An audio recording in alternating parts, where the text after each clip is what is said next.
This is a video on the Coleman 237 Empire Seafoam.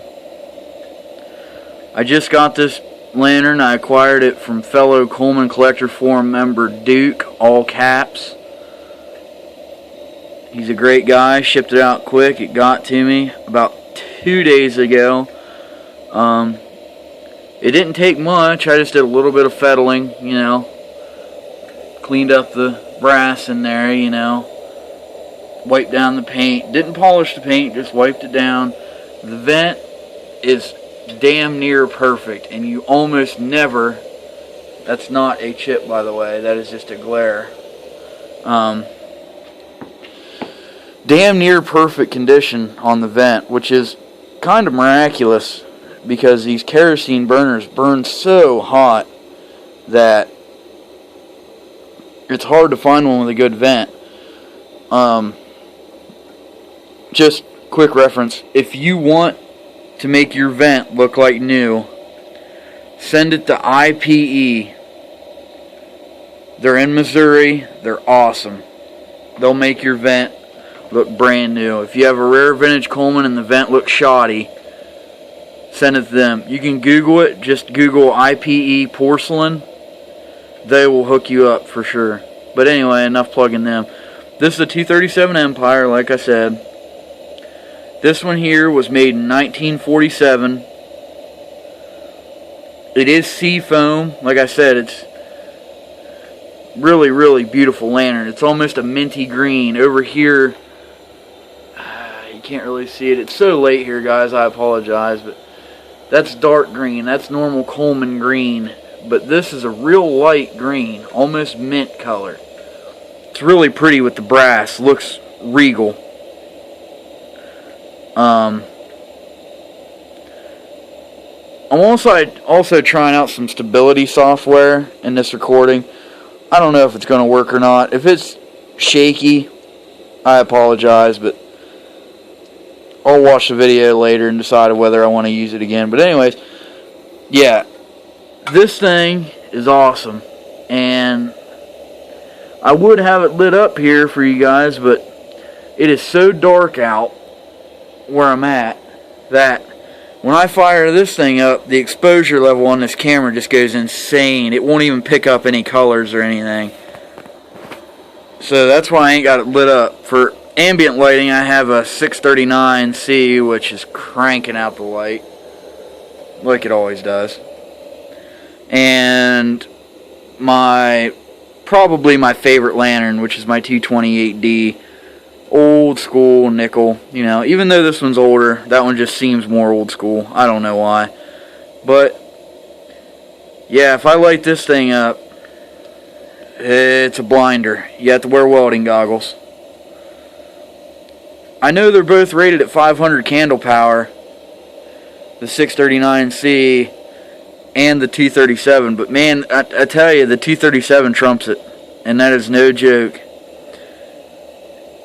It's got a peerless mantle burn on, and peerless mantles are good.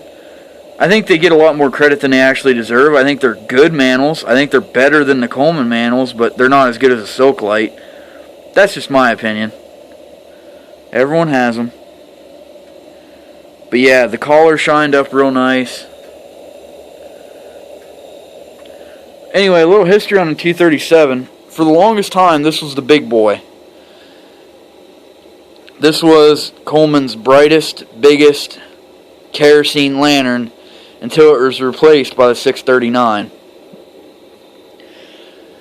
It uses a number 11 high power mantle,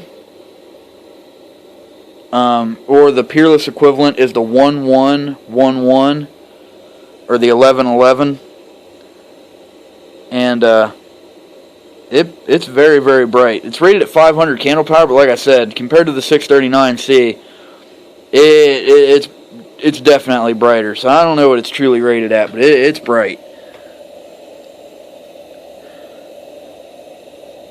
These use a straight fuel pickup tube. There's no fuel air tube, so even you have to preheat.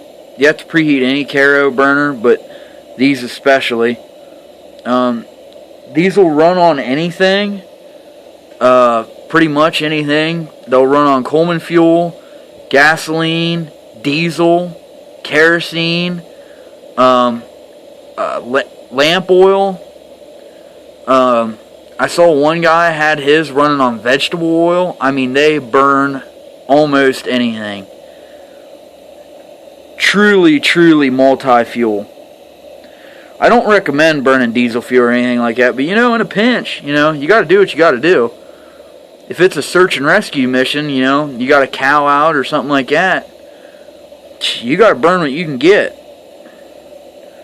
So having something that has the capability of burning everything, anything and everything in between is a good situation. My one critic about the lantern is, it's not really a critic, because to me it doesn't really matter all that much. It's heavy. It is a heavy lantern, especially with a full tank. I bet it weighs 1.5 pounds more than the 639, and I bet it even weighs about 1 pound more than the old 228D. It's a heavy beast. But that weight is quality. You have a brass airframe tubes. You have brass, pretty much everything. You got steel and porcelain. That valve cap, or that gas cap, by the way, is not original. I actually put a one piece on it for now until I get a few of the, I have the original valve cap, or fuel cap. I'm just waiting for him to get in from Mike over at Old Coleman Parts. If you guys are looking for parts for your lanterns, Mike over at Old Coleman Parts, he's the man. If you don't see it on his site, send him an email, because I bet he can get it for you. He'll be able to get it for you before anyone else will, I bet. So yeah, drop him a visit if you need anything at all. That's where you get all your Peerless Mantles too. If you see any lantern videos and they keep talking about Peerless Mantles, you don't know where to get them, go over to oldcolemanparts.com. And if this sort of thing interests you a lot, like it does me, like I said, I'm a young guy. I'm only 21. But this old stuff is awesome. Truly amazing. This is true craftsmanship. Canadian, American, doesn't matter. It's true craftsmanship. This is the type of things that were built to last. The stuff today doesn't even compare. It really doesn't. Even stuff from Coleman. This 639C does not have near the quality that this 237 has in it. This 237 is, 70 years old. Give or take. 70 years old.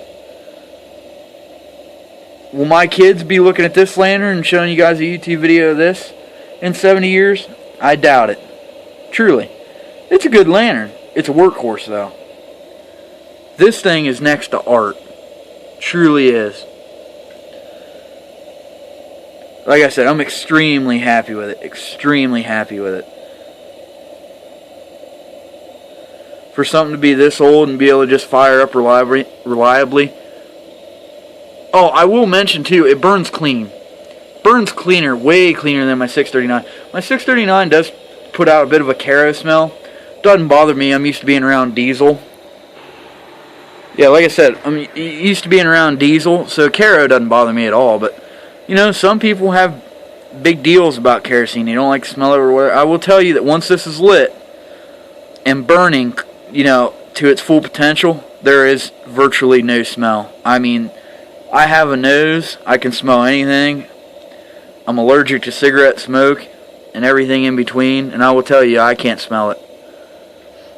So, if you do, for some reason, need to use it indoors, you can. Not a problem. Just use, common sense. Open a window, get some ventilation through there, cross breeze, you'll be fine.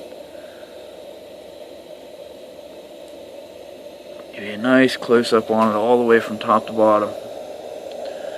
See the Coleman logo, Sunshine logo, all the way up.